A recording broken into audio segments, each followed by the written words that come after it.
Mesdames et messieurs, merci de nous rejoindre. Voici l'essentiel de l'actualité internationale. Le Rwanda et le Mozambique ont signé mercredi à Kigali un accord de paix et de sécurité à l'occasion de la visite du président mozambicain Daniel Chapo à Minan-de-Sienne. Depuis 2021, les troupes rwandaises appuient l'armée mozambicaine dans sa lutte contre les groupes terroristes actifs dans la région de Cabo Delgado. Kigali y a déployé 1000 militaires et policiers pour renforcer la stabilité dans cette région stratégique. En proie aux attaques djihadistes depuis 2017, Cabo Delgado a été le théâtre de violences meurtrières qui ont freiné un important projet gazier et Total Energy à Palma. Une offensive particulièrement sanglante survenue en 2021 avait coûté la vie à plus de 800 personnes. À l'issue de la signature de l'accord, le président rwandais Paul Kagame a souligné la nécessité de renforcer la coopération entre pays africains pour faire face au terrorisme. Selon lui, l'extrémisme violent reste l'une des principales menaces au développement du continent. L'Afrique du Sud accueillera du 22 au 23 novembre le sommet du G20, une grande première pour le continent africain. Brahim Mahamad nous en dit plus.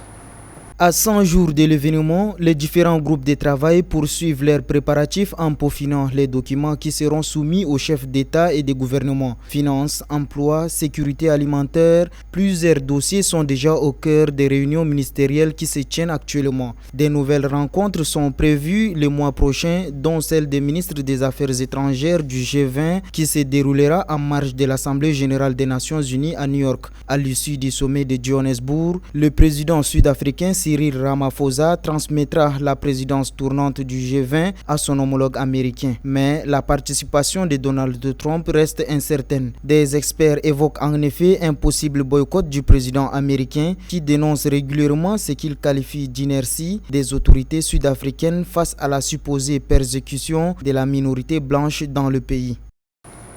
L'extorsion et chantage. C'est ainsi que Moscou a qualifié jeudi le rétablissement des sanctions internationales contre l'Iran, décidées en raison de son programme nucléaire. Assiam Kanjara nous fait le point.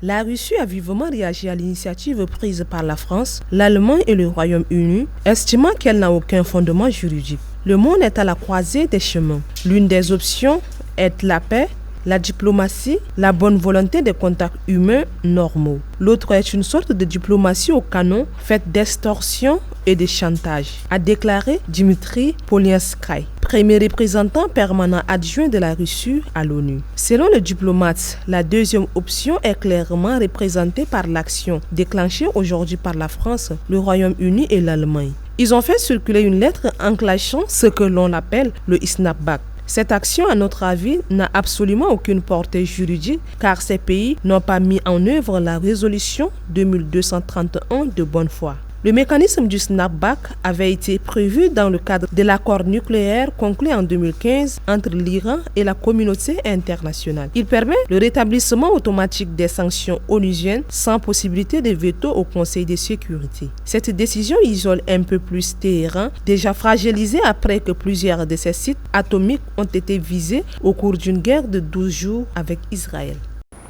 À l'occasion du 80e anniversaire de la Seconde Guerre mondiale en Asie, la Chine s'apprête à organiser un défilé militaire d'envergure sur la place Tiananmen.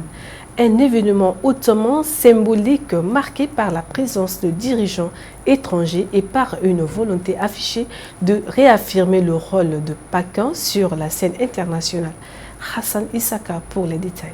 La Chine organisera le 3 septembre prochain un vaste défilé militaire sur la place Tiananmen à Pékin à l'occasion du 80e anniversaire de la victoire contre l'agression japonaise et du triomphe mondial sur le fascisme. Le président Xi Jinping accueillera pour l'occasion les dirigeants de 26 pays, parmi lesquels Vladimir Poutine et Kim Jong-un. Les invités viendront d'Asie, d'Europe, de l'Est et du Sud global, traduisant la volonté de Pékin de renforcer ses alliances internationales. Selon le vice-ministre des Affaires étrangères, Hong Lei, cet événement vise à rappeler les sacrifices communs de la Seconde Guerre mondiale et à promouvoir un monde multipolaire et pacifique. La Chine a également convié 50 personnalités étrangères issues de 14 pays, dont des vétérans et des descendants de combattants alliés. Wu Zeke, responsable de l'organisation du défilé, Palais, a indiqué que les préparatifs étaient presque achevés, soulignant les avancées de l'armée chinoise en matière de modernisation. En réaction aux critiques venues du Japon, Pékin a exhorté Tokyo à assumer pleinement ses responsabilités historiques.